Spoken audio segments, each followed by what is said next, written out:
Has it sunk in for you and the difference now that it makes for him and his fit now, not having LeBron with him on the floor?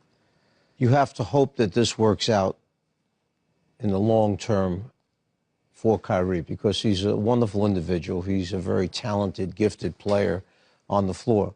He took a very strong stance in going into the front office with ownership and management and saying, I would like to move on somewhere else, after just coming off of 3 straight NBA championship appearances, winning one, losing the other 2, and having the best player in the game right alongside you, with a good chance to go back for another one at the end of this season had they stayed together. But he chose or elected to move on and pursue his career elsewhere. So you're hoping this works out for him, because if he falls flat on his face, you're going to feel sorry for this young 25-year-old of what he might have had. You know, here's the thing I've been thinking the last few days about this. You never get equal value for a great player in any sport when you trade them. Can you do better than Cleveland did here? I understand the hip with IT, but you think LeBron's going to go at the end of the year. Most important part is that Brooklyn pick, because you feel like you can get a valuable young star to now build around in that next term.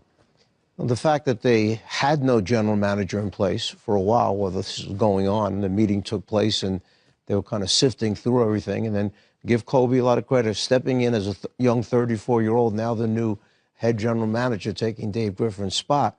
A lot of pressure was put on him, and he came through in the end with a lot of pieces. If Isaiah Thomas was perfectly healthy, maybe Boston wouldn't have looked to do the deal, but perhaps they thought that he might be missing some time for them this year and may not ever get back to being 100%, and that's why they were willing to go ahead and do this deal. But they gave up a lot, but they got an all-star player, an all-NBA player, a championship player who's 25 years old, has 2 years left on his contract, and by today's standards, pretty good contract.